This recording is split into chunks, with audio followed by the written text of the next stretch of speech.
चुनाव में क्या कुछ हो सकता है वो बहुत कुछ डिपेंड करेगा जब टिकटों की अंतिम सूची आ जाएगी, पूरी लिस्ट आ जाएगी, जब बीजेपी और कांग्रेस के उम्मीदवारों की पूरी लिस्ट आ जाएगी। अभी तक लगातार कांग्रेस की लिस्ट, जैसे 3 लिस्ट आई, तब भी तीनों मिलाकर 95 उम्मीदवार सामने आए। 200 की विधानसभा है तो अभी 105 बचे हैं।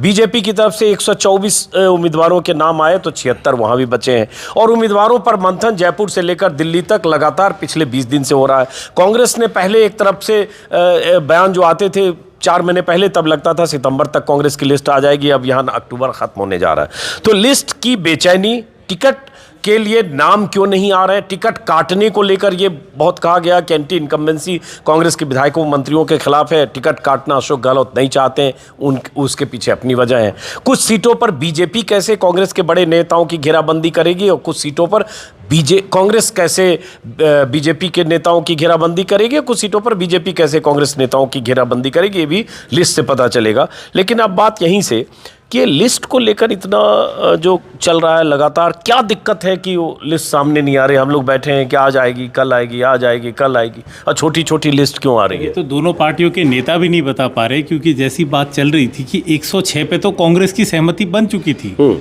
उनके कई बड़े नेता ये आपको बताते हुए मिल जाएंगे कि 106 पे हमारी सहमति बन गई, फिर भी 3 लिस्टों में 95 ही आए। तो कहीं ना कहीं लास्ट मिनट बारगेन पे है। और आप देख लीजिए, इसमें कोई नया नाम नहीं है। मतलब अभी तक हम देखें तो एक्सपेक्टेड था, जिन्होंने कांग्रेस को बाहर से सपोर्ट किया या बसपा से सपोर्ट किया, वो सारे के सारे अंदर हैं। 4 या 5 नामों से इधर कांग्रेस ने कोई बदलाव नहीं किया। अगर कैंडिडेट बदला है तो उनके परिवार में किसी न किसी को दे दिया, जैसे कल साड़ा में दिया था, पिछली वाली में रामेश्वर डूडी की वाइफ को दे दिया। तो ये समझ से परे है कि क्यों नहीं आ रहा। और कांग्रेस की हर लिस्ट के साथ वही 3 नाम घूम फिर के वापस आ जाते हैं। आज आप अखबार में देखिए, हर जगह वही पूछ रहे, गोविंद डोटासरा क्यों नहीं है, महेश जोशी क्यों नहीं है? नहीं, गोविंद डोटासरा तो क्लियर हो गए, उनका तो आ गया। शांति धारीवाल, महेश जोशी, माफ करें, सॉरी शांति धारीवाल, महेश जोशी और धर्मेंद्र राठौर, ये 3 चूंकि मुख्यमंत्री के क्लोजेस्ट हैं, तो उसको एक पर्टिकुलर कैंप पुश कर रहा है कि भाई इनकी सीट क्यों नहीं आ रही। उसी तरह भारतीय जनता पार्टी भी फंसी हुई है। 2 लिस्टें आ गई, पहले में खूब एक्सपेरिमेंट हुआ, दूसरे में देखा एक्सपेरिमेंट का रिएक्शन आ रहा है, तो वसुंधरा राजे को जितना कंटेन कर सकते किया। पर अब ये आ रहा है कि वसुंधरा जी कंटेन हो गए, पहला किया, पर संघ के जो लोग हैं जो अपनी सीटें चाह रहे हैं, उनको हम कितना एडजस्ट कर पाएंगे, उनकी नाराज़गी भी देखनी पड़ेगी। तो last minute touch and go है। कई लोग ये भी कह रहे हैं कि कांग्रेस में आ जाना चाहिए था, क्योंकि जिस रूप से अशोक गहलोत की छाप इस पूरी लिस्ट पे दिख रही है, तब तो ये जितनी हम बातें सुनते थे, सर्वे, सुनील कानूगोलू, ये सब में तक सी लग रही है। कुछ भी नहीं है इस लिस्ट में ऐसा जो दिया जाए। तो ये तो उनके नेता भी नहीं समझ पा रहे हैं कि इतना इंतजार क्यों, लोग तैयार बैठे हैं कि हम जाएं कि ना जाएं। अब हमने बात करी गजेंद्र सिंह की प्रेस कॉन्फ्रेंस की, जहां कांग्रेस के लिए वो 3 नाम में सबसे बड़ा नाम उन्हीं का देखा जा रहा है कि अगली लिस्ट में वो होंगे या नहीं होंगे। जोधपुर, जहां पे भाजपा और कांग्रेस दोनों के लिए बड़े नेता हैं, अशोक गहलोत है इधर, उधर गजेंद्र सिंह है, दोनों अपनी सीटें फाइनल नहीं कर पा रहे। अशोक गहलोत जोधपुर में सूर्यकांता से मिलने चले गए, तो वहाँ एक अलग इक्वेशन लगने लग गई। तो बहुत पेचीदगी में उलझा पड़ा है। और मुझे ये समझ नहीं आ रहा है ये लोग मंत्रणा कब कर रहे हैं, क्योंकि पिछले 2 दिन से तो आप देखिए कि कांग्रेस अपने ही उलझी हुई है, ईडी में फंस गई, आज भी दिन उसी तरफ जाएगा। तो कब ये लोग बैठेंगे और निकालेंगे? इससे अच्छा तो जो डिसाइडेड है वो निकाल लो। लिस्ट में क्यों देर हो रही है? ये जो खुरपेच इतना चल रहा है लिस्ट में, अब जैसे कल वाली लिस्ट में कांग्रेस की तीसरी लिस्ट जो आई, 11 विधायक हैं उसमें, टिकट कटने की बात जो हो रही थी, तो कोई कटता हुआ टिकट ऐसा दिख नहीं रहा सिटिंग का। तो क्या मंथन चिंतन है, क्या इतनी परेशानी है, क्या डर है, क्या चिंता है कि छोटी छोटी लिस्ट कभी 19 की कभी इसकी आ रही है, और पूरी लिस्ट में आने में अभी लग रहा है कि एक लिस्ट, और पता चला नॉमिनेशन की आखिरी तारीख के पहले कुछ लिस्ट आ रही है। ये पिछली बार हुआ था अजीत जी, राजस्थान में जो कांग्रेस थी उसने शायद नॉमिनेशन लास्ट डे के पहले 24 घंटे पहले भी कुछ नाम डिक्लेयर करे थे। तो कांग्रेस के लिए कोई नई बात नहीं है, हर चीज़ में डिलेड रिस्पॉन्स आता है। दूसरी बात ये, शायद ये बीजेपी की लिस्ट भी देखना चाहते हैं कि बीजेपी कुछ जारी करे तो हम नामों को हिसाब से एडजस्ट करें, कौन उनको टक्कर दे सकता है। तीसरा सबसे बड़ा पॉइंट जो आपने बोला, आप जितने भी विधायक हैं, आप अखबार में पढ़ रहे हैं, इन्होंने टिकट नहीं काटे और बड़ा सेफ होके खेलना चाहते हैं। तो बीजेपी में जो ये देख रहे हैं उठापटक चल रही है हर जगह पे, उसको देख के इनको डर बैठा और मुझे लगता है उसकी वजह से डिले भी करेंगे और उसकी वजह से छोटी छोटी लिस्ट पे निकालेंगे और शायद वही नाम रिपीट हो जो अपन कला जी ने भी कहा, पुराने नामों को रिपीट करा, जो सर्वे करा 3-3 4-4 बार सर्वे हुए राजस्थान में, वो कहाँ हवा में उड़ गए पता ही नहीं लग रहा। आज समझ भी नहीं आ रहा उन सर्वेयों को क्या हुआ, क्योंकि पूरी की पूरी छाप जो है वो अशोक गहलोत की है। तो मान के चलिए कि जब छाप अशोक गहलोत की वो क्लियर कर रहे हैं टिकट, उनको तो पता होगा। एक चीज़ और है जो हमारे सूत्र बता रहे हैं, एक मंत्री से मेरी बात हो रही थी, पकड़ सकते हैं, हाँ। एक मंत्री से मेरी बात हो रही थी सर अभी, जो कि काफ़ी कैबिनेट में काफ़ी हायर रैंक पे हैं। उन्होंने मेरे को कहा कि मेरे को 6 दिन पहले बता दिया गया था कि आप जाइए अपने कंस्टिट्यूंसी में बैठिए, आपका टिकट आ रहा है। कई जगहों पे अनाउंसमेंट से पहले फोन करके लोगों को बताया जा रहा है कि आपको टिकट मिल गया है, आप जाके और अपनी कॉन्स्टिट्यूंसी में काम करिए। ये छुप के क्यों, ये मेरे अभी तक समझ में नहीं आ रहा। उनको डिक्लेयर करने में क्या दिक्कत है उस टिकट को? क्या इनको डर है कि हम कहीं रिबेलियन खड़ा नहीं हो जाए? कितना डिले करेंगे, कब तक डिले करेंगे? पर आपको बोल चुका हूं 2018 में इन्होंने करा है ये, क्योंकि मेरे को याद आता है बीजेपी की भी लिस्ट तो फंसी है, वहां भी तो हर रोज हो रहा है, वो भी इधर देखना चाहते हैं सर। अब कौन, दोनों एक दूसरे को देखना चाह रहे हैं कि किसकी क्या है। सही बात यही है। और फिर जो बचे हुए टिकट हैं 74 के करीब हैं बीजेपी बचे हुए, वो देखना अपने लिए भी जरूरी है अजीत जी, क्योंकि उसमें क्या होगा शायद 76 उसमें से शायद वसुंधरा के कितने लोग हैं? क्या वसुंधरा एक्चुअली प्रोजेक्ट हो रही है, नहीं हो रही है? अभी तो 34 के करीब है, अगर मैक्सिमम भी लूं मैं फिगर तो 34 के करीब है। 125 126 जो टिकट डिक्लेयर हुए हैं उसमें से 34 लोग हैं। तो मेरा मानना है इसको देख के फिर बीजेपी शायद आगे बढ़ेगी। आपको क्या लगता है टिकट, अब जैसे अभी बताया मेरे सहयोगी ने, एक अवधेश पारीख हैं, जर्नलिस्ट हैं, युवा, बहुत कुछ ट्विटर पर लिखते रहते हैं। इस लिस्ट पे शायद उन्होंने रात में लिखा पायलट समर्थकों के 3 टिकट कटे, राकेश बोयत, दर्शन सिंह गुजर और मुरारी लाल गुजर। ये मैं नहीं जानता इन लोगों को, लेकिन ओवरऑल लिस्ट का और ये क्या है ये बताइए जरा। देखिए बड़ा गजब हो रहा है, कांग्रेस में लिस्ट में बड़ी एकता है, लिहाज की राजनीति चल रही है। जो कल्ला साहब ने भी कहा 106 नाम कि भाई तेरे भी मेरे भी, तू मेरे गाना गा, मैं तेरा गाना गाऊंगा, मैं तेरे आदमी का विरोध ना करूं तो मेरे आदमी का ना कर। तो उसके बावजूद लिस्ट में देरी हो रही है क्योंकि राहुल गांधी ने सुनील कोनगुलू की कोई लिस्ट है जो जेब से निकाल ली, जो दोनों को पता नहीं था कि साहब ये भी लिस्ट आ जाएगी और वो उसमें नाम कॉमन नहीं होंगे। तो एक खेल ये है नहीं, लेकिन जो लिस्ट आई है कांग्रेस की 2 और जिसके मुताबिक 3 जिसके मुताबिक 95 प्रत्याशी आ गए, तो उसमें तो अनएक्सपेक्टेड कोई सुनील कोनगुलू जो भी हैं, हाँ। उनकी कोई लिस्ट की नाम तो ऐसे दिख नहीं रहा है। हाँ नहीं है ना, अशोक गहलोत और सचिन की जो अंडरस्टैंडिंग वाले नाम है, वही तो मैं कह रहा हूँ कि मैं लिस्ट देखकर चौंक गया। हाँ। मैं चौंक गया कि इसमें चौंकाने वाली कोई चीज़ ही नहीं है। हाँ। समीक्षा भी क्या करें। हाँ। तो अब लिहाज की राजनीति है, काटना नहीं है टिकटों का, एंटी इनकम्बेंसी है, सब जानते हैं। और अशोक गहलोत ने खुद एक चैनल के प्रोग्राम में स्वीकारा कि हाँ ये नारा लग रहा है कि गहलोत तुझसे बैर नहीं, विधायकों तेरी खैर नहीं। तो आप विधायक का टिकट काटेंगे तो आपके पास एक नया कैंडिडेट भी होगा, उसकी जीत हार 50-50% होगी, या तो हारेगा या जीतेगा। लेकिन इतने सारे विधायक हैं जिनकी हार 100% तय है। 140 के आसपास, शायद 200 में से 140 के आसपास हर 5 साल बाद रिपीट होते हैं, यानी 50, 55, 60 से ज़्यादा आता ही नहीं है। ये कहानी भी है। फिर आप सत्ता में हो तो भी कहानी है। तो लेकिन जब आपको एडजस्ट करना है और फिर आपको जिताऊ उम्मीदवार भी देखने हैं, फिर सेकंड लाइन को भी उतना बढ़ावा नहीं देना है, तो फिर कहानी कैसे चलेगी। और दूसरा एक चीज़ ये हो सकता है कुछ नाम इसलिए अटके हों क्योंकि आरएलडी के साथ कुछ समझौता, पिछली बार वो सुभाष गर्ग उनके थे, इस बार वो सीटें कुछ ज़्यादा मांग रहे हैं। सीपीएम के साथ शायद 1-2 जगह कुछ अंडरस्टैंडिंग, कोई टैक्टिकल अंडरस्टैंडिंग हो सकती है। तो कहीं ना कहीं ये मसला हो सकता है यहाँ उलझा हो। और जहाँ तक बीजेपी की बात है, आला कमान ने बड़ी धमक जताई, बड़ी हनक लगाई, पहली बार एक्सपेरिमेंट किया 41 का, वो फेल हो गया। तो जो स्थानीय प्रदेश के अधिकारी हैं उनको कह दिया अब मनाओ। तो उन्होंने कहा भाई भुगतो आप, टिकट दिया आपने, बनाए हम। जेपी नड्डा घूमते रहे शहर शहर, लेकिन वो उनसे भी काबू में नहीं आ पाई चीज़ें। तो मुझे लगता है कि बीजेपी में भी मसला इस रूप में अटका हुआ है कि अब आला कमान को लग रहा है कि नहीं, थोड़ा सा मौका जो स्थानीय छत्रपों को देना चाहिए, आखिर चुनाव उनको लड़ना है। और चेहरा फिर कमल का है। तो ये कन्फ्यूज़न वाली स्थिति फिर एक दूसरे का, जैसा सब लोग कह रहे हैं, हम सब जानते हैं कि कुछ सीटें होल्ड पर रखी जाती हैं जो आखिरी वक्त में देखेंगे, आखिरी वक्त में देखेंगे। अब एक चीज़ और है, जो कहा चेहरा कमल का है, जो मैं जयपुर घूम रहा हूँ, आप तो हमसे ज़्यादा यहीं रहते हैं, जो 2 तरह के पोस्टर होर्डिंग पूरे जयपुर में देखे। एक अशोक गहलोत, उनके साथ डोटासरा, और लगातार हर जगह वो छपे पड़े हैं पोस्टर अशोक गहलोत और डोटासरा के, एक बार फिर से कहो दिल से टाइप का कुछ लिखा है। कहीं राहुल गांधी, प्रियंका गांधी, मल्लिकार्जुन खड़गे, सो कॉल कांग्रेस हाईकमान, मुझे कहीं किसी पोस्टर में नहीं दिखा, रैली में पीछे जरूर कहीं दिखता होगा। उसके बाद दूसरा पोस्टर है मोदी का, बीजेपी का, जिसमें बीच में मोदी हैं, एक तरफ एक तरफ वसुंधरा राजे हैं, जेपी नड्डा हैं, सीपी जोशी हैं और राजेंद्र राठौर हैं, शायद 4 तस्वीर के साथ। अशोक गहलोत जिस तरह से चुनाव लड़ रहे हैं, उससे ये लग रहा है कि सिर्फ अशोक गहलोत यहाँ चुनाव लड़ रहे हैं।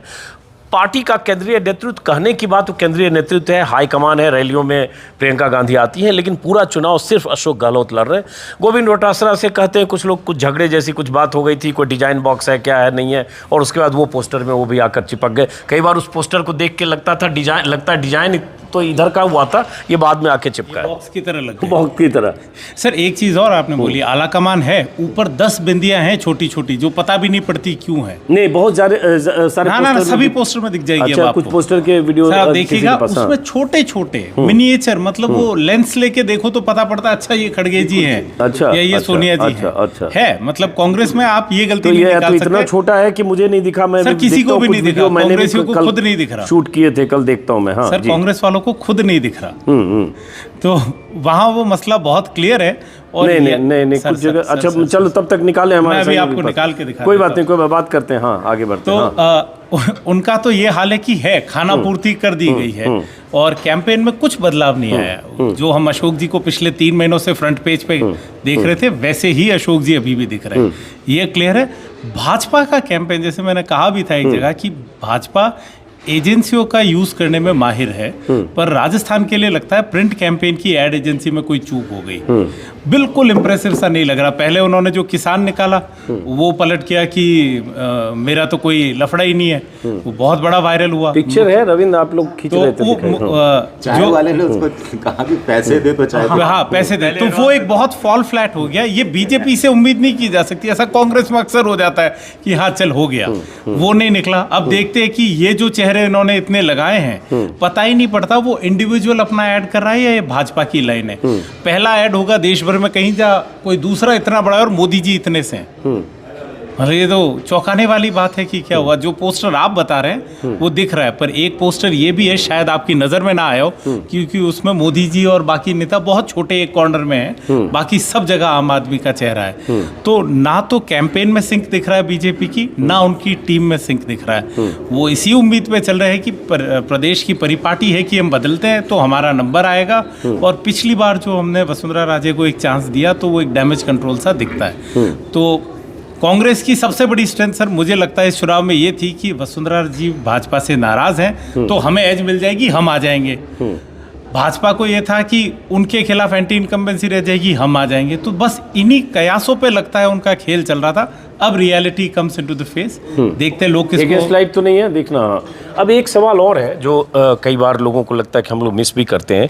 जैसे पिछली बार भी अगर अशोक गहलोत की सरकार बनी थी, अविनाश जी, और वो वीडियो आप लोग निकालिएगा, वही पोस्टर जिसमें आप करें छोटे में उन सब का है। हाँ नहीं, ये अलग है। अच्छा, इसी हो इसी में ऊपर बिंदी है। अच्छा अच्छा अच्छा, आपको नहीं मिला, आप अपना निकालिए, इसको छोड़ दीजिए आप। हाँ नहीं, आपको कहीं पे भी दिख हर पोस्टर में है सर ये। और ये देखिए आपको शायद बीजेपी दिखी नहीं होगी। हाँ लेकिन तो भाई साहब अपनी फोटो है और ये बोल्ड है। हमने आज तक 10 साल में मोदी जी को इतना छोटा कहीं नहीं देखा। लेकिन ये तो अच्छी बात है भाई, रोजगार लाएंगे भाजपा को, भाजपा रोजगार पाएंगे, भाजपा को लाएंगे, ठीक है ये। हाँ, आप जो कह रहे हैं ना भाजपा का कैंपेन, ये मिस कर जाते हो, because we are used to seeing prime minister larger than life. तो मतलब ये राजस्थान में कई तरह के अपवाद आते हैं सर। वो पोस्टर कहाँ गया जो दूसरा पोस्टर था? वो भी आपको दिखा देते हैं, वो भी इन्हीं में है कहीं। उपेंद्र, मैं आप लोगों को इतने दिन से कह रहा हूँ, ये लीजिए, ये नहीं, आप कुछ और दिखा रहे हो। हाँ, इसमें भी बिंदी है सर। हाँ, बहुत छोटी बिंदी। दूसरी बात जो बार बार होती है, जिसको हम लोग शायद पता नहीं कैसे नोटिस करते हैं कि नहीं, जो जिक्र कर रहा था मैं, कि जैसे अशोक गहलोत की सरकार अगर पिछली बार भी बनी तो 200 में से 99 सीटें आई, निर्दलीय का समर्थन मिला और बीएसपी के 6 आरएलडी का उनके समझौते में थी और बीएसपी 6 की 6 कांग्रेस में शामिल हो गई। 5 बीएसपी तो शायद पूर्वी राजस्थान से ही जीती और 10 निर्दलीय, 10-11। इस बार फिर बीएसपी की लिस्ट लगातार आ रही है। अभी पता नहीं टोटल कितनी लिस्ट आई, लेकिन कल भी कुछ लिस्ट आई थी। हनुमान बेनीवाल भी एक फैक्टर हैं जो अपने उम्मीदवार उतारेंगे। कल भीम आर्मी के मुखिया जो चंद्रशेखर से उनकी मुलाकात की तस्वीरें भी आई। तो ये छोटी पार्टियां जो है, चाहे हनुमान बेनीवाल की पार्टी हो, चाहे बीएसपी को मैं छोटी पार्टी नहीं कहूँगा, बीएसपी वाले नाराज होंगे, मेरा कहना ये मतलब नहीं। राज्य की राजनीति में तो बीएसपी जब 6 जीत गई पिछली बार, और उसके पहले भी बीएसपी का परफॉर्मेंस एमपी राजस्थान में कभी कभी बहुत अच्छा रहा। तो क्या इन पार्टियों को क्या देखते हैं इस चुनाव में आप? नहीं, इनकी भूमिका देखिए, राजस्थान में कुल मिलाकर क्या है कि 100% वोट हो गया, 100 वोट हुए, 80 वोट कांग्रेस और बीजेपी के बीच में, दोनों मिला के इससे ऊपर नहीं लेते। 20% वोट अन्य के पास, अन्य में छोटी पार्टियां प्लस निर्दलीय प्लस बागी प्लस एक्स्ट्रा। और पिछले चुनाव में 40 सीटें ऐसी थी जो 3% के मार्जिन से हारी जीती गई। तो ऐसे में आरएलपी को शायद 3% वोट मिला था और मायावती को उसके आसपास वोट मिला था।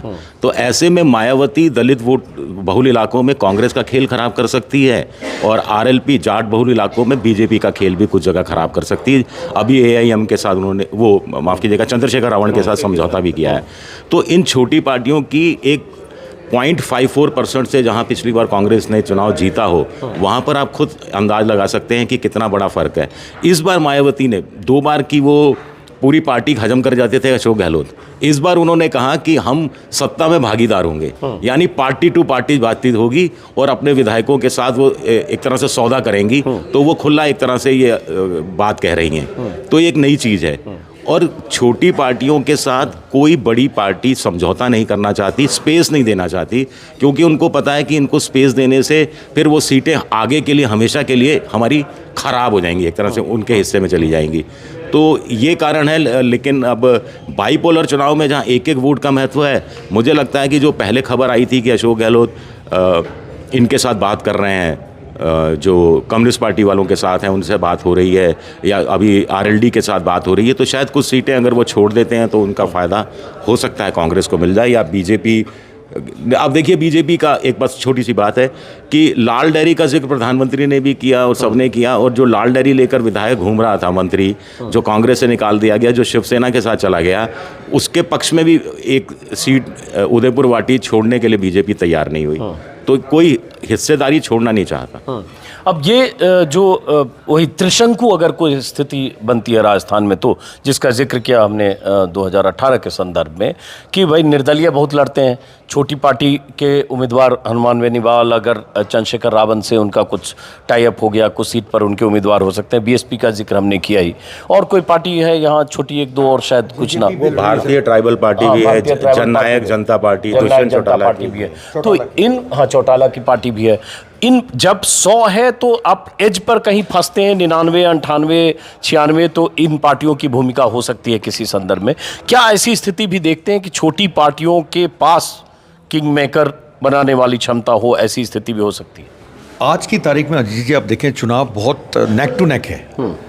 एज किसी को भी नहीं देना चाहिए, आज मैं बोलता हूँ, पर नेक टू नेक चुनाव। लेकिन आप 10 दिन पहले तक कांग्रेस को मैं चेंज इसलिए करा कल के ईडी के बाद में सर। अच्छा। मेरा स्टेटमेंट इसलिए थोड़ा चेंज हुआ क्योंकि मैं ट्रिगर पॉइंट मानता हूँ, और मैं मानता हूँ इसके बाद क्या होगा वो देखना बहुत जरूरी है। इसलिए मैं परसेप्शन बोलता था कि परसेप्शन जो है वो अशोक गहलोत के फेवर में था। जीतेगा कौन, हारेगा कौन, ये तो 3 तारीख को पता लगेगा। पर ये जो छोटी पार्टियां, पिछला चुनाव देखिए, जो 10 या 11 इंडिपेंडेंट जीते थे वो किसके थे? अगर आप उसको गहन पढ़ेंगे, वो सारे सपोर्टर थे अशोक गहलोत के। तो अशोक गहलोत ने उसका फ़ायदा लिया और अपनी सरकार बनाई। इस पर जो पार्टियां हैं जिनके अपन नाम ले रहे हैं, आरएलपी है, या जिसने चंद्रशेखर आज़ाद से करा, या आपका बाप है, या बीटीपी है, या जेजेपी है, ये आम आदमी पार्टी भी है। हाँ, आम आदमी पार्टी तो 200 लिस्ट आ गई। हाँ, वो तो 200 पे कह रहे हैं, हम 200 पे लड़ेंगे। उन आम आदमी पार्टी का सर मेरा मानना ये है, जो असर होगा शायद वो पंजाब बॉर्डर जो टच करता है, गंगानगर, वहाँ तक सीमित रहेगा। आगे मेरे को लगता नहीं है वो आगे बढ़ पाएंगे। पर बीटीपी और बाप ये जो हैं, ये शायद ट्राइबल एरियाज़ में 2-2, 3-3 अपने लाते हैं। तो मैं इनका रोल देखता हूँ। जो विजय जी ने बोला 20% जो वोट है वो जाता है थर्ड फ्रंट को, मतलब थर्ड फ्रंट मतलब स्मॉलर पार्टीज को, इंडिपेंडेंट्स को। उसको देख के लगता है कि अब के भी अभी, क्योंकि हम नेक टू नेक बोलते हैं, जब हम नेक टू नेक बोलते हैं तो उसमें ज़रूर अंतर पड़ता हुआ दिखता है लोगों का। और इन लोगों की सहभागिता जो भी पार्टी सरकार बनाएगी आज की तारीख में स्पेसिफाई करूँगा, लगता है इम्पोर्टेंट है। आप भी चूँकि बहुत राजस्थान घूमे हैं सड़क मार्ग से भी और लगातार आप घूमते रहे हैं, तो सही कहा उन्होंने, लगभग 80% वोट लगभग मान लीजिए कांग्रेस और बीजेपी के बीच है। पिछली बार भी देखेंगे आधा फीसदी वोट का फ़र्क था, और उसके बाद 20% इंडिपेंडेंट, बीएसपी और जो छोटी पार्टियां हैं। तो इस चुनाव में ऐसे देखें तो बाइपोलर कॉन्टेस्ट है, बट छोटी पार्टियों की भूमिका कैसे देखते हैं आप? सर, छोटी पार्टियों की भूमिका रहेगी, हमारे यहाँ पॉकेट्स है जहाँ वो स्टैंड आउट करते ही करते हैं। जैसे इन्होंने बताया कि पंजाब से लगते हुए इलाके वो हमेशा ही अलग जाते हैं। वहाँ से आपने देखा 2 इलेक्शन पहले ज़मींदारा पार्टी निकली थी, उन्होंने भी सीट निकाल ली। और गंगानगर इलाका है जिस पे त्रिभुवन जी बताएंगे, वो हमेशा अपना एक अलग रुख लेके चलते हैं। सीपीएम की सीट से जहाँ वो जीतते ही जीतते हैं। तो हमारे यहाँ ये पॉकेट्स ओपन है, और ये एक सिग्निफिकेंस भी है इनकी कि सारा एक ही पार्टी। जब बीजेपी 163 आई, कांग्रेस आपकी 21 थी, तब भी 15 से 16 सीट ये लोग ले गए थे। इतने वन साइडेड कॉन्टेस्ट में भी इनकी सीट्स इंटैक्ट रहती हैं। तो इस बार अगर कॉन्टेस्ट क्लोज हुआ तो ये लोग बहुत की रोल प्ले करेंगे। और ये जैसे बीटीपी की बात कर रहे हैं, सरकार बची भी उन्हीं से थी। आप अगर देखना चाहिए, इकोनॉमिक टाइम्स का पेज नंबर 2 अगर मिल जाए, उसमें बड़ा इंटरेस्टिंग है। इकोनॉमिक टाइम्स का पेज नंबर 2 निकालिएगा। हाँ, तो बस वो मिल जाए, उसके बाद मैं बताऊंगा। उसमें इंटरेस्टिंग है बड़ा आंकड़े कि 100 से कम मार्जिन से कितनी सीटें हैं, 200, उसमें बड़ा इंटरेस्टिंग आंकड़ा है वो तो 35 सीटें लगभग। वो कल कहीं था जो मैंने मेरे बैग में दिखाओ कि 35 सीटें ऐसी थी जहां 3000 से कम का मार्जिन था। मेरे बैग में कल आपको दिखाया, मोबाइल में नहीं है, बैग में मेरा बैग नहीं। चलिए, यहाँ नहीं होगा शायद, छोड़ दीजिए। मतलब उसमें मोटा मोटा मुझे ध्यान आ रहा है कि 10,000 से ऊपर के अंतराल से करीब 50-55 सीटें, और 20,000 के अंतराल से 40-50, मतलब 100 सीटें ही 10,000 के ऊपर से जीती गई थी। बाकी सारा का मार्जिन करीब 100 सीटों का 10,000 से नीचे का था। तो विधानसभा चुनाव में बड़ा क्रूशियल हो जाता है ये वोट। अब त्रिभुवन जी, जैसे राजस्थान अलग अलग क्षेत्र में मान लो बटा हुआ है, तो पूर्वी राजस्थान को लोग इस तरह से देखते हैं कि पूर्वी राजस्थान के वो इलाके जहां सचिन पायलट का भी असर है, गुजर भी हैं, पाटली कहीं कहीं मुस्लिम भी हैं। पिछली बार के आंकड़े में देख रहे थे 7 जिले, जो दौसा, अलवर, भरतपुर, धौलपुर, टोंक, ये सब जो है, करौली, सवाई माधोपुर, उसमें से अगर 2018 में देखें कांग्रेस ने 25 सीटें जीती, बीजेपी सिर्फ 4। लेकिन ठीक 2013 में देखेंगे बीजेपी 28 सीटें जीत गई थी, कांग्रेस 7, और लेकिन लोकसभा में 5 की 5 बीजेपी। पूर्वी राजस्थान ही वो इलाका है जहां सचिन के वोटर अगर पूरी तरह से सचिन के साथ रहे, जो माना जाता है कि उनका एक अपना असर है, तो स्थितियां क्या वैसी हो सकती है जैसे 18 में थी, या वहां भी स्थिति इस बार बदल सकती है? कैसे देखते हो? नहीं, इसमें क्या है कि बात पूर्वी राजस्थान और दूसरी चीज़ें देखें तो ये ठीक है कि पूर्वी राजस्थान का इलाका, वहाँ पायलट का असर है, लेकिन पायलट का असर मुझे लगता है राजस्थान में लगभग ज़्यादातर सीटों पर है, और वो युवा वोटर को जो है आकर्षित कर सकते हैं।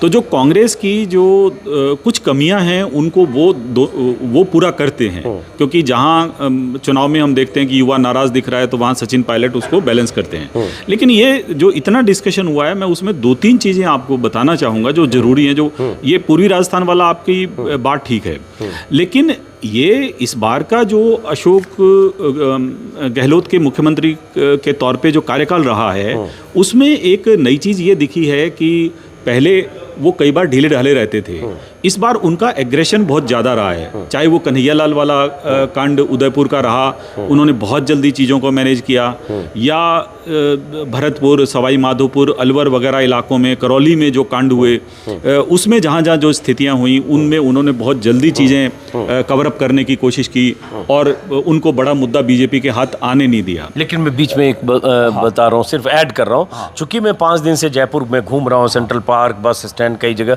तो बीजेपी अभी अभी भी उस नैरेटिव में कहीं न कहीं बार बार अपने लोगों तक, वोटर तक मुझे ध्यान है कि वो चीज़ें हैं ऐसी, लेकिन इसके बावजूद वो उतना नहीं बन पा रहा जितना बीजेपी उसको बनाना चाह रही थी। ठीक इसी तरह से आप देखिए कि इस बार सोशल मीडिया में बीजेपी अपने विरोधियों को ट्रोल करने में और उनकी छवि को खराब करने में बहुत ज़्यादा, उनकी आईटी सेल या जो दूसरा सोशल मीडिया की जो टीम है वो बहुत आगे रहती है। लेकिन उन्होंने अशोक गहलोत का शुरू में इस बार एक एक वीडियो चलाने की कोशिश की कि जो उन्होंने आरएसएस को लेकर के कहा था और जनसंघ को लेकर के कहा कि ये हरियाणा में जब बांध बनाए गए थे तो उस दौरान उन्होंने कहा कि पानी बिजली निकाल करके देंगे। तो वो तो पिछले चुनाव में भी हुआ था। तो वो आप देखिए, नहीं मैं उसका उदाहरण दे रहा हूँ। तो उन्होंने क्या किया कि उसका तत्काल इस तरह से किया कि वो ज्यादा नैरेटिव बन नहीं पाया। तो इस बार वो कई चीजों में बहुत तत्परता से उन्होंने, जैसे कल ईडी के छापे थे तो इधर उन्होंने तत्काल किया, सचिन पायलट की जो प्रेस कॉन्फ्रेंस दिल्ली में हुई यहाँ उन्होंने किया। इसमें इस सारे प्रकरण के बावजूद जो इतना डिस्कशन हुआ, उसमें मैं दो चीज़ें बताऊं। कांग्रेस के लिए ये चुनाव जीतना बहुत ज़्यादा जरूरी है, क्योंकि आप देखिए कि जब अशोक गहलोत पहली बार सीएम बने थे तो दोनों पार्टियों का वोट डिफरेंस था वो 12% था, 11.9 के आसपास। कौन दोनों पार्टियों का? बीजेपी का, कांग्रेस का नहीं 2018 में, नहीं 1998 में, 98 की बात कर रहे हैं। और जब वो दोबारा 2008 में सीएम बने तो ये वोट डिफरेंस घट करके हो गया 2.5%। और इस बार जब वो सीएम बने हैं, इस बार जब कांग्रेस सत्ता में आई तो वो वोट डिफरेंस हो गया 0.5। तो आप देखिए ये जो वोट का डेक्लाइन है, अगर इस डेक्लाइन को इस बार रोकते हुए वो अगर कांग्रेस सत्ता में नहीं आती है तो वो इस रूप में बड़ा जोखिम लेंगे कि अगली बार अगर बीजेपी आती है सत्ता में तो वो रिपीट करने की पोजीशन में होगी 10 साल बाद में, जो अब क्या बाद का जो चुनाव होगा। तो आप ये देखिए कि इस लिहाज से कांग्रेस के लिए ये करो और मरो वाला चुनाव है, वो इसके लिए बहुत ज़्यादा जरूरी होना चाहिए। तो इस दृष्टि से जो इलाके हैं, चाहे वो पूर्वी राजस्थान हो, चाहे वो मेवाड़ मारवाड़ का इलाका हो, चाहे वो बीकानेर और गंगानगर का इलाका हो, शेखावाटी हो, ब्रज या डांग क्षेत्र है वहाँ हो, तो कांग्रेस को बहुत मेहनत और बहुत सजगता की जरूरत है। तो आप कुछ कह रहे थे, कुछ इकोनॉमिक टाइम्स का पेज नंबर 2 नहीं, पेज नंबर 2 बोल रहे हैं। पेज 2 निकल सकता है इसमें? पेज नंबर 2 ये वाला, हाँ बताइए क्या कर रहे हैं इसमें आप? हाँ ये देखिए, बड़ी इंटरेस्टिंग आंकड़ा है। हाँ 500 के कम वोटों के अंतराल से 3 सीटें जीती हारी गई, जिसमें से 2 बीजेपी 1 कांग्रेस। 500 से 1000 6 सीटें, 2 बीजेपी 4 कांग्रेस। 1000 से 2000 का अंतर 7 सीटें, 5 बीजेपी 2 कांग्रेस। 2000 से 3000 में 4 सीटें, 2 और 2 बराबर। तो 3000 से 5000 में 19 सीटें, 6 बीजेपी 6 कांग्रेस। 5000 से 10,000 में 33 सीटें, 15 बीजेपी 13 कांग्रेस। 10,000 से 20,000 में 65 सीटें, 18 बीजेपी 38 कांग्रेस।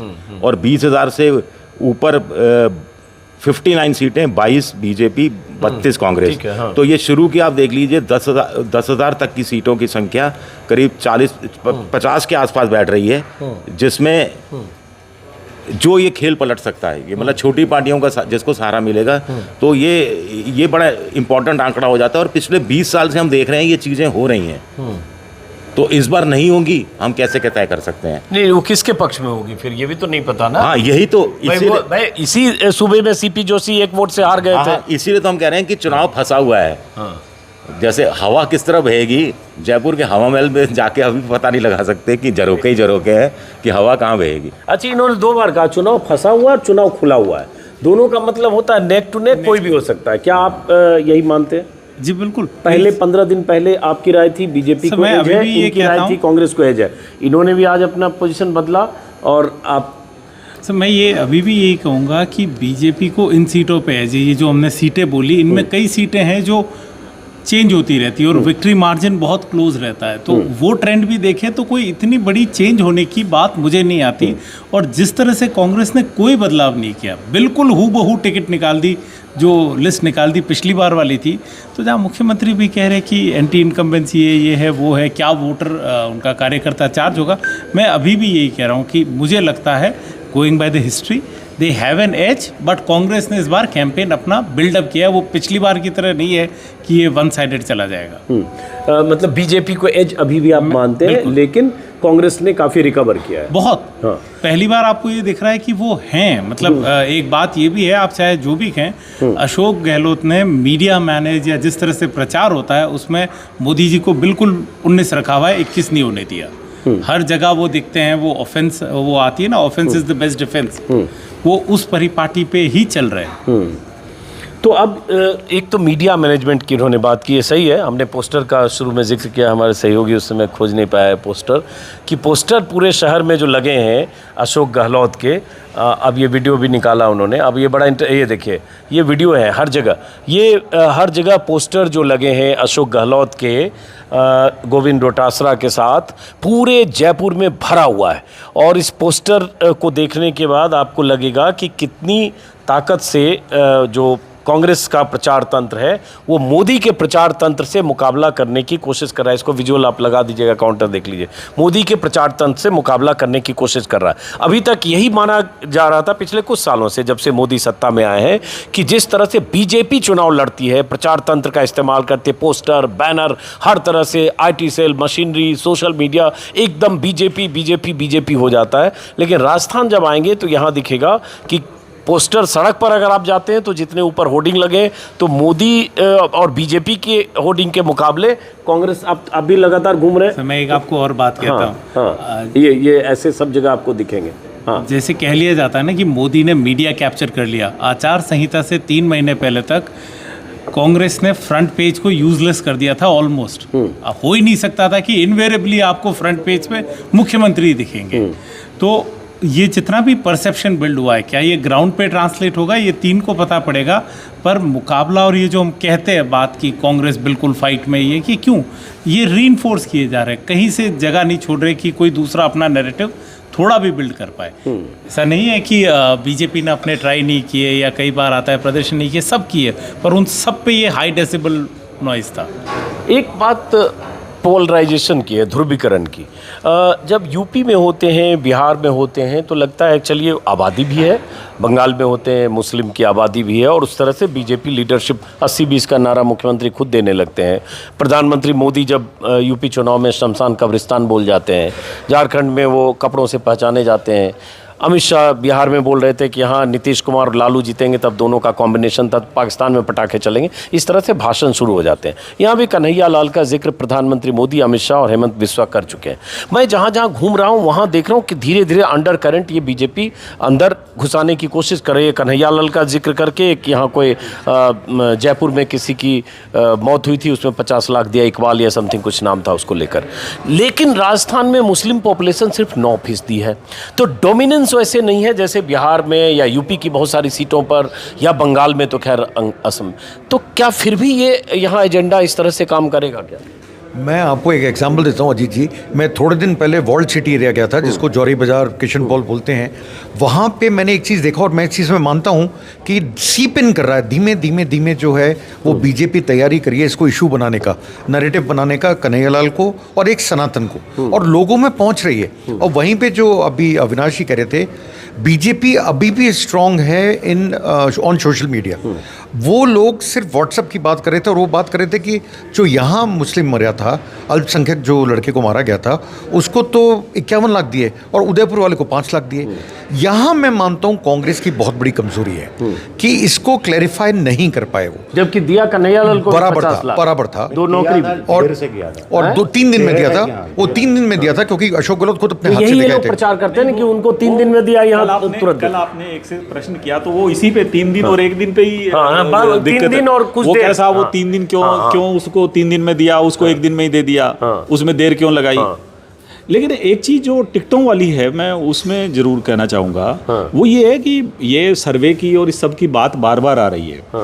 लेकिन ये है कि कांग्रेस के पास जो उनके विधायक मौजूदा हैं या जो पिछले चुनाव में हारे थे, उनको जो टिकट दिए गए हैं, उससे के अलावा उनके पास वहाँ कोई विकल्प भी मौजूद नहीं है। इस दृष्टि से अब तक जो दोनों सूचियाँ आई हैं उसमें वो भले हम ये माने कि ये दोनों नेताओं ने, बड़े नेताओं ने या कुछ और नेताओं ने मिलकर के बांट लिए हैं, पर उससे ज़्यादा कोई बेहतर विकल्प दिखाई भी नहीं था।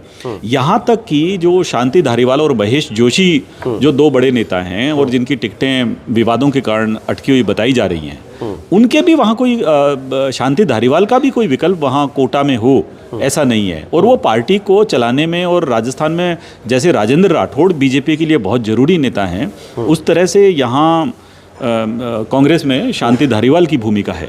तो और जयपुर में महेश जोशी हैं, उनका भी वहाँ कोई विकल्प दिखाई नहीं देता। तो ऐसे विकल्प, कांग्रेस में विकल्पहीनता की भी स्थिति है। और बीजेपी ने जहाँ जहाँ चीज़ें बदली हैं उसमें उन्होंने वर्किंग काफ़ी ज़्यादा की है। और वो इस तरह के जोखिम भी इस बार उन्होंने लिए हैं कि जैसे व्यक्ति चौथे नंबर पे रहा है या तीसरे नंबर पे रहा है, लेकिन उन्होंने उसको टिकट थमा दिया बीजेपी का जो दूसरे नंबर पे व्यक्ति रहा था, जो हार गया था चुनाव, उसके बजाय। उसमें उनका गणित ये है कि जो बीजेपी वाला हारा है उसके पास बीजेपी का वोट ज़्यादा है, और जो तीसरे या चौथे नंबर पे रहा निर्दलीय है, उस निर्दलीय के पास अपना वोट भी है। तो वो दोनों माइनस माइनस वो उसको प्लस करने की उन्होंने कोशिश की है। तो ये एक जोखिम भरी बात है, क्योंकि वो चीज़ बूमरैंग भी कर सकती है। बीच में एक राउंड चाय और बोल देते हैं बीच में ही, 10 मिनट अभी बात करते हुए।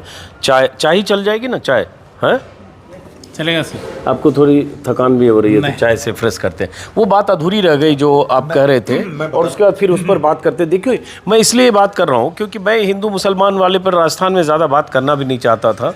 मैं मानता हूँ बड़ा सांस्कृतिक सा शहर है, बड़ा अच्छा लगता है जयपुर आके, राजस्थान आके। लेकिन जब मैं सेंट्रल पार्क गया या जवाहर सर्कल गया या कुछ और जगह गया, तो अचानक कोई सनातन और हिंदू मुस्लिम और ध्रुवीकरण ये सब बात करने लगता है, जो मेरे वीडियो में दिखेगा। जबकि मुस्लिम पॉपुलेशन बहुत कम है आप बिहार, यूपी, बंगाल, असम की तुलना में। इसलिए मैं समझना चाह रहा हूँ कि बीजेपी उस पिच पर क्या खेल कर सकती है, करने की कोशिश करी है। इसलिए मैं इसीलिए अजीत जी बोला था कि अब मैं नेक टू नेक क्यों बोल रहा हूँ। मैं जब वर्ल्ड सिटी एरिया में गया, जयपुर की जौहरी बाजार पर्टिकुलरली गया, वहाँ लोगों का ये मानना था कि ये कन्हैया लाल वाला जो केस है उसको तो बेचारे को कम दिए। अब आप देखिए कैसे हुआ ये। मैंने कहा आपने कहाँ पढ़ा कि व्हाट्सएप पे। तो लोगों को, मैं यहाँ मानता हूँ कांग्रेस प्रचार प्रसार में यहाँ हार गई, और ये अगर क्लैरिफाई नहीं कर पाए, अभी तो वक्त है मान लीजिए, लेकिन प्रचार प्रसार में पहुंचा दिया गया। हाँ, प्रचार प्रसार में। और बीजेपी सक्सेसफुल हुई लोगों में एक अलग नैरेटिव डालने में कि इन्होंने मुस्लिम्स की मदद करी ज़्यादा। वो चीज़ धीमे धीमे सीप इन कर रही है सर। अगर आप देखें पोलराइजेशन होने लगा है अब राजस्थान में। आप इस बारे में क्या सोचते हो विजय जी? नहीं, मुझे लगता है कांग्रेस ने बड़े मुद्दों पर ढंग से काउंटर किया है, जैसा कि कन्हैया लाल वाला इश्यू था। जैसे ही अमित शाह ने कहा कि एनआईए ने पकड़ा तो तुरंत अशोक गहलोत का रिएक्शन आया। छोटे छोटे अलाव बीजेपी ने जलाने की कोशिश की कि यहाँ सुलगे, लेकिन फुस कर दिए गए। मेवात वाला इलाका मामला भी बहुत पुरजोर तरीके से खट्टर सरकार के साथ अशोक गहलोत।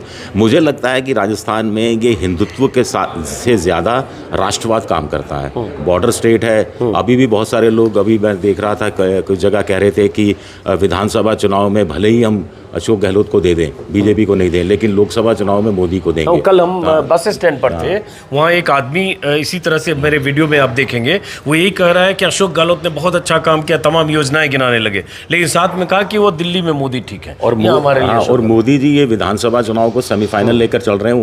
उनका मकसद है 2024 में 25 की 25 सीटें जीतना। राजस्थान में अगर वैसे तो कोई नहीं कहेगा, लेकिन चलेगा।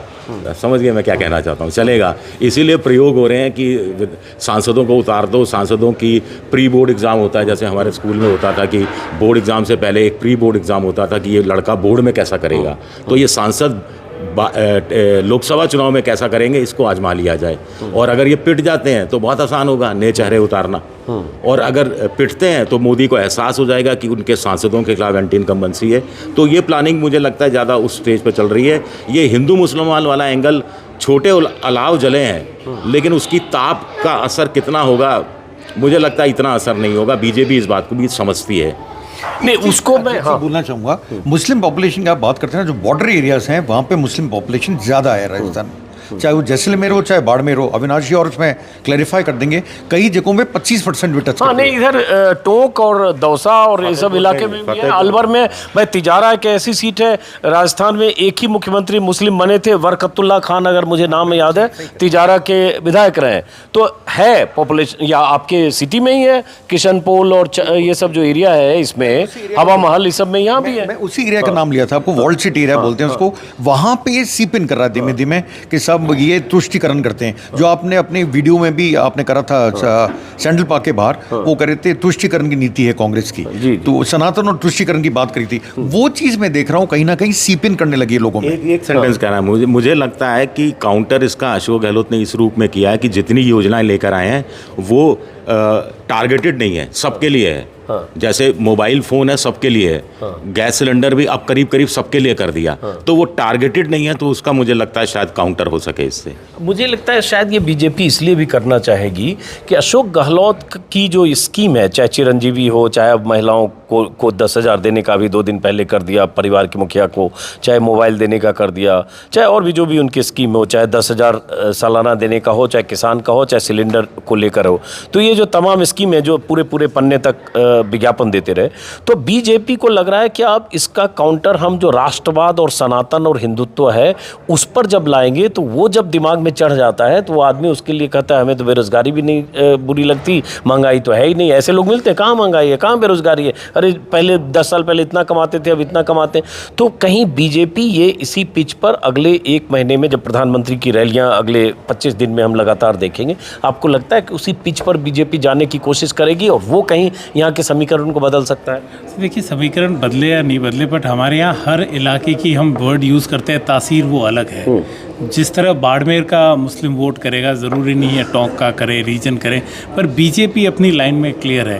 पहले यहाँ पे भारतीय जनता पार्टी से आप 8 से 9 मुस्लिम चेहरे देखते थे जो चुनाव लड़ते थे, अच्छे पदों पर मंत्री। यूनुस खान मंत्री थे, यूनुस खान बहुत पावरफुल मंत्री थे पिछली बार, और वो इकलौते एमएलए थे जो पिछली बार लड़ा गया। वो भी वसुंधरा जी ने बहुत पैरवी करी और लास्ट टिकट, अगर मैं गलत नहीं हूँ, तो वो उनको दी गई सचिन पायलट के अगेंस्ट। इस बार कोई ऐसा नहीं होगा। तो बीजेपी अपनी थॉट प्रोसेस में बहुत क्लियर है कि वो कितना ही पसमंदा या कुछ और बोल जाएं, उन्हें कोई ज़रूरत नहीं है कि वो मुस्लिम वोट लाएं। वो उनको बिल्कुल एलियनेट करके चल रहे हैं। और अब वो अपना, आप देखिए ना, प्राइम मिनिस्टर को कन्हैया लाल बोलने की कहाँ ज़रूरत थी। और उसी तरह जब एक ये जो वॉल्ड सिटी में हुआ कि एक मुस्लिम लड़के को मार दिया गया, उस पर बीजेपी के किसी एक नेता ने बयान तो छोड़िए, ट्वीट तक नहीं लिखा, उल्टे उसको तो इस तरह से पेश किया गया। बिल्कुल, वो वहाँ पे 3 दिन तक उन्होंने कोई सर्वधर्म या कुछ और सभा लगाई जिसमें मसला सिर्फ इसी तरह से आया कि मुसलमानों को एक तरफ करो। इसमें एक बड़ा दिलचस्प है, महेश जोशी के घर में वाला मसला जो हुआ, चूंकि वो लड़की मुसलमान थी तो बीजेपी भारी विरोध में नहीं आई। आप ये देखिए, क्यों पीड़ित पक्ष मुसलमान है, लड़की, तो बीजेपी ने बहुत भारी हल्ला गुल्ला नहीं मचाया। अगर वो हिंदू होती तो ज़्यादा हल्ला गुल्ला मचता। अब चाय एक राउंड और आगे, सेकंड राउंड चाय, और उसके बाद यहाँ देखिए अखबार बहुत बिखरा हुआ है। सब राजस्थान के अखबार हैं। अब हम लोगों के लिए यहाँ आने पर यही माध्यम है कि यहाँ के अखबार को पढ़ें, समझें। ये सब तो राजस्थान के पत्रकार हैं, इन्हें सारे आंकड़े सब ये। सर आप नाराज़ हैं तो आपके लिए कॉफ़ी नहीं सर, तो कुछ खाने का भी तब तक ऑर्डर कर देते। इडली सांभर क्या तब सांभर तक? इडली, हाँ, आप क्या लेंगे? एक ही साथ ऑर्डर भी कर देंगे, इडली सांभर चलेगा? इडली सांभर, मैं डोसा इडली, आप इडली तो हो गया। आप इसके हिसाब से ऑर्डर कर दो, तब तक ये सब आएगा, तब तक हम ये बात ख़त्म करेंगे। इडली सांभर इसके बाद खाया जाएगा। तो जैसे अशोक गहलोत जब अपनी योजनाओं के पक्ष में प्रचार करते हैं, पूरी कांग्रेस की मशीनरी उसी को लोगों तक पहुंचाने में लगी है। अब उस पर सवाल है कितना नीचे पहुंचा, नहीं पहुंचा।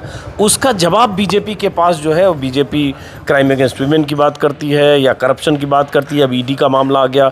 बीजेपी की क्या चीज़ है जिससे अशोक गहलोत के सामने बीजेपी का एज है? एक वसुंधरा का कार्यकाल था या वसुंधरा का नेतृत्व था जिसको किनारे किया गया या हाशिए पर डाला गया। वो तमाम चीज़ें 4 महीने 5 महीने में बहुत बार बात हुई। बीजेपी के पास कहने को क्या है? एक मोदी का चेहरा, यहाँ चुनाव में भी मोदी खुद अब उतर गए कि कमल ही पहचान है, कमल ही उम्मीद है। और क्या है अशोक गहलोत के बरक्स? नहीं, उसमें एक तो बड़ी दिलचस्प सी बात यह है कि जो तुष्टीकरण वाली बात चल रही थी, तो एक आम तौर पर गोरक्षा का मुद्दा रहता है।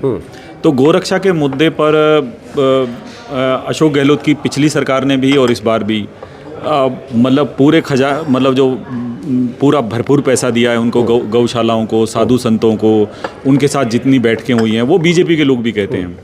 फिर इसी तरह से जो सांप्रदायिक सौहार्द का मसला रहा, या जो जहाँ हिंदू वर्सेज मुस्लिम करने की कोशिश थी उन्होंने की, लेकिन जहाँ तक महिलाओं के प्रति अत्याचार का मसला है उसमें जो अपने इसका जो डेटा जितना भी आया है वो कांग्रेस को परेशान करने वाला है, क्योंकि उसमें एक डेटा है, हाँ एनसीआरबी का जो डेटा है झुटला नहीं सकते। और उसमें लेकिन वो ऐसा नहीं है खास बात है कि कम हो जाता है, हाँ, वो एक पैटर्न है। उसमें एक और जो उनको परेशान करने वाली बात है वो जोधपुर, उसमें सबसे ज्यादा उस पे जो सीएम कंस्टिट्यूएंसी है, तो वो इस तरह की काफ़ी सारी चीज़ें हैं। दूसरा जो ये सरकारी योजनाएं हैं, सरकारी योजनाओं में जैसे कल आपने खुद बात की, बहुत सारे लोग कह रहे थे कि भाई मुफ्त में चीज़ें नहीं बांटनी चाहिए, तो वो उसमें कुछ बैरियर्स नहीं है। लोगों को जो ख़राब लग रहा है थोड़ा सा कि भाई एक लिमिट उसमें रखनी चाहिए थी। जैसे अब बिजली में आप छूट दे रहे हैं, तो जब वो शिविर लग रहे थे उस दौरान एक कलेक्टर खड़े होके कह रहे थे कि देखो मुझे छूट मिल गई है, तो आखिर एक जिला कलेक्टर को क्यों चाहिए छूट? जो संपन्न वर्ग के लोग हैं उनको क्यों? तो ये जितना इसी तरह से कल एक कंडक्टर ने बताया कि बसों के अंदर लड़कियां जो हैं उनको छूट मिले, अन्य महिलाओं जो शिक्षक हैं जिनकी अपनी तनख्वाहें 80-80 हज़ार 90 हज़ार लाख रुपया है, उनको छूट क्यों मिले? तो ये इस तरह की चीज़ें हैं सवाल जिसमें लोगों को लगता है कि कहीं ये दुरुपयोग तो नहीं है। तो बीजेपी उस चीज़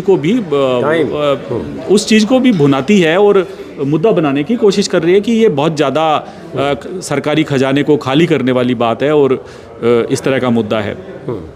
अब आखिरी कि अब जो 26 दिन चुनाव प्रचार होंगे, अगर 25 को चुनाव है तो 23 की शाम 5 बजे तक प्रचार होंगे, तो प्रचार का मुख्य चेहरा बड़े पैमाने पर जो प्लानिंग होगी बीजेपी की, उसमें मोदी की लगातार रैलियां होगी, अमित शाह तो होंगे ही, जेपी नड्डा और बाकी लोग होंगे। असर जो होता है मोदी का होता है, सारा कुछ मोदी नाम केवलम है। तो अब उसमें मोदी के प्रचार में आप केंद्र में क्या देखते हैं जो बीजेपी के पक्ष में माहौल बनाने के लिए मोदी क्या कर सकते हैं, या उसका क्या असर हो सकता है? वो सिर्फ यही बोलेंगे मोदी की गारंटी उनके पास, मुझे नहीं लगता कि यार लोकली कुछ बोलने को है। देखने लायक ये होगा कि क्या वो फॉर्मर सीएम को अपनी इस कैंपेनिंग में बोलने में कितना यूज़ कर पाते हैं, क्योंकि उनकी जो एक शैली है और जिस तरह से वो मैसेमराइज करते हैं वो एक देखने वाली चीज़ है। और दूसरी बात ये है कि आप देखिए अभी तक अमित शाह ने भी अपने भाषणों में या एक दो जगह पे वसुंधरा राजे को एक्नॉलेज किया है, तो वो अपनी अब पुरानी सरकार की स्कीम्स गिनाएंगे थोड़ी बहुत, पर ज़्यादा फोकस रखेंगे मोदी की गारंटी पे। आप क्या देखते हो बीजेपी के कैंपेन में, जो अब कैंपेन असली होगा टिकट के बाद, कैंपेन में मुख्य बात क्या होगी जो कोई दिशा बीजेपी के लिए तय कर सकती है? नहीं, मुझे लगता है गारंटी वर्सेस गारंटी मामला है और मोदी वर्सेस गहलोत है। और प्रियंका गांधी ने सेट कर दिया टोन। प्रियंका गांधी का सबसे बड़ा है कि इसका कांग्रेस कितना फ़ायदा उठा सकती है कि मोदी एक खाली लिफाफा है। ये सूट बूट की सरकार वाला जो राहुल गांधी का तंज था, उसके बाद सबसे बड़ा तंज है और सबसे इफेक्टिव तंज है। मेरे को तो अफसोस, मतलब हैरानी हो रही है कि कांग्रेस इसका फ़ायदा नहीं उठा पा रही। तो ये खाली लिफाफा वाकई में खाली है या नहीं है, ये बहुत सारी चीज़ें ये इस कैंपेन में कांग्रेस तय करने की कोशिश कर सकती है। और चेहरा नहीं है, ये अटैक हो रहा है, मोदी जी क्या यहाँ प्रधानमंत्री बन के क्या मुख्यमंत्री बनने आएंगे? तो ये टोन प्रियंका गांधी ने सेट किया है, इसका क्या जवाब देते हैं मोदी, ये मुझे तो ये जानना बड़ा दिलचस्प लगेगा। आप? मेरा मानना ये अजीत जी, इसके अंदर सारा जो है खाली लिफाफा जो उन्होंने बोला, वो तो मैं मानता हूँ उसना तो एक नैरेटिव सेट कर दिया। और जैसे कंप्यूटर में कीवर्ड होते हैं, ये कीवर्ड हो गया आजकल सर्च करने के लिए लोगों के लिए। प्रियंका ने राइट जगह हिट करा। अब आते हैं मोदी पे। मोदी जी यहाँ पर क्या बोलेंगे, नैरेटिव उनके पास नहीं है। या तो अशोक गहलोत से लंबी लाइन खींचे, बड़ा मुश्किल है। क्या आप 250 रुपये में सिलेंडर दे दोगे? क्या आप सबको मोबाइल दे दोगे? बड़ी दिक्कत में फंसा दिया उन्होंने। उनके पास इसकी काट नहीं है। अल्टीमेटली किस पे आएंगे? वो आएंगे सनातन पे और कन्हैया लाल पे। आप देखिएगा उन्होंने शुरू में भी इसी पैटर्न पे बात करी और इसी पैटर्न को थोड़ा आगे बढ़ाने की कोशिश करेंगे। दूसरी बात ये भी है कि अगर वसुंधरा कैंपेनिंग में नहीं दिखी, मेरा मानना है सबसे बड़ा इशू जो है बीजेपी के लिए, वसुंधरा अंदर है या बाहर है, वो चीज़ बहुत मैटर करेगी कैंपेन के अंदर। क्योंकि आप किसी भी भाषण को देखिए, पीएम के जितनी बार राजस्थान आए, उसमें वसुंधरा के टाइम की किसी पॉलिसीज़ का उन्होंने नाम ही नहीं लिया, उनको बोलने नहीं दिया, बात तो अलग है, पर उनकी जब गवर्नमेंट थी यहाँ जो कई पॉलिसीज़ लाई थे उनका नाम ही नहीं लिया। तो वसुंधरा फैक्टर मैं मानता हूँ बहुत इंपॉर्टेंट फैक्टर है आगे देखने के लिए। आपको क्या लगता है? आखिरी क्लोज कर रहे हैं, क्या फैक्टर आखिरी इस 26 दिनों के प्रचार में होगा? कुछ बदलाव अगर होता है तो उसमें ये जो गारंटी वाला मुद्दा है वो काफ़ी प्रभावी रहेगा। और मुझे लगता है कि सरकार ने जो पिछले 5 साल के दौरान जो लोक लुभावन योजनाएं घोषित की हैं वो उनको बार बार याद दिलाएंगे और भविष्य के लिए शायद नए और वादे करेंगे। भारतीय जनता पार्टी उन योजनाओं को, जैसे अभी बताया कि खाली लिफाफा है, वो उसका खालीपन उजागर करेंगी, और जो सांप्रदायिक ध्रुवीकरण है उसका प्रयास करेंगी, और ये कोशिश करेंगी कि अशोक गहलोत जो है वो युवाओं को नौकरी नहीं दे पाए, किसानों को जो कर्ज माफ़ी की घोषणा थी। ये बहुत बड़ा मुद्दा बीजेपी उठा रही है कि किसानों को कर्ज माफ़ी का जो वादा किया था राहुल गांधी ने 2018 में, वो कर्ज माफ़ी नहीं हुई तो सहकारिता वाले बैंकों की हुई, नेशनलाइज्ड बैंकों की नहीं हुई। अशोक गहलोत करते रहे कि केंद्रीय बैंक जो सरकारी बैंक हैं वो केंद्र सरकार जिम्मेदारी ले, और उसमें बीच में बीजेपी लगातार उन आंकड़ों को प्रचारित कर रही है जिसमें 19,000 किसानों के घरों की कुर्की हो गई क्योंकि बैंक लोन नहीं चुका पाए। तो भले वो बीजेपी उसमें एक बार गच्चा खा गई, क्योंकि उसने एक ऐसे व्यक्ति का नाम जिनकी जमीन कुर्क की गई या एक बुजुर्ग जिनका नाम डाल दिया, वो उनका एक रणनीतिक पहल, तो एक बार वो सक पकाए हुए हैं उस चीज़ से, तो वो उनको उल्टा भी पड़ गया उनको, जिसने कहा हमारे पास तो इतनी जमीन है, हमारे पास तो इतनी है। तो वो उसमें गहलोत इस बार जो जितनी तत्परता से उनका मुकाबला कर रहे हैं वो है। लेकिन ये मान के चलिए कि जो किसानों का और युवाओं के जो मुद्दे हैं वो उस पर भी पूरा काम कर रहे हैं, और जातियों का जो गठबंधन है उस पर कांग्रेस का काम ज़्यादा ठीक लग रहा है। और धार्मिक ध्रुवीकरण वाले में बीजेपी भाई। क्लोज करने से पहले कट शॉर्ट में 30 सेकंड, क्योंकि अब हम लोग डोसा और इडली खाएंगे। आज की तारीख में ये हम लोग बार बार बात करेंगे चुनाव तक, अभी किसको एज है? मैंने अभी कहा कि मैं ये देखता हूँ, चाहे जितनी लिस्ट आई और वो, and looking at the history, I will still give BJP some edge, even though little as.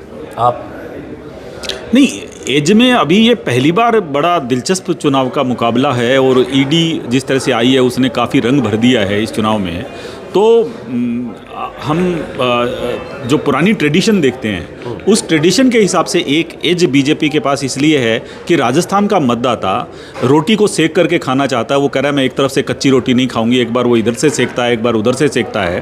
तो लेकिन इस बार जो मैंने डेटा एक बताया था आपको कि 12% और 2%, 2.5% और फिर 0.5%, इस लिहाज से कांग्रेस को के लिए ये बड़ा उसके अस्तित्व के लिए बड़ा चुनौतीपूर्ण जवाब चाहिए। एज किसको देखते हैं? नहीं, इस निश्चित ही उस मामले में सरकार जो सत्ता में है उसको उतना एज नहीं है जितना विपक्ष को है। आप किसको एज देखते हो? मैं तो शुरू से कह रहा हूँ, अभी भी कहूँगा बीजेपी को एज है, लेकिन चर्चा कांग्रेस की बहुत हो रही है। आप फिर से? मैं तो नेक टू नेक बोलूँगा सर। अभी मैं आज किसी को दूंगा। मेरा मानना है कि परसेप्शन में अभी भी गहलोत ऊपर है। चलिए, तो फिलहाल इस बातचीत को ख़त्म करते हैं। अखबार बिखरे हुए हैं, इसकी भी तस्वीर लीजिए। लगे कि हम लोग इतना अखबार में खोज के कुछ खबर तलाशने की कोशिश करेंगे जो आगे चुनाव के दौरान आप खबरें देखेंगे। अलग अलग इलाकों में जाऊंगा। अभी टिकट का मैं भी इंतज़ार कर रहा हूं ताकि सारी उम्मीदवारी तय हो जाए, उसके बाद मैं भी तय करूं कि मैं कहां कहां जाऊं। तो फिलहाल 4 वरिष्ठ पत्रकारों का अब ये डोसा भी आ गया। हम लोग खाएँ क्या? रख दीजिए इधर, अखबार हटा के रखना पड़ेगा। यहाँ रखिए, उधर रखिए, वहाँ रखिए। चलिए, हम लोग इस बातचीत को अब ख़त्म करते हैं क्योंकि एक गरम डोसा ये कॉफ़ी हाउस का आ गया है, साथ में इडली भी है। नमस्कार।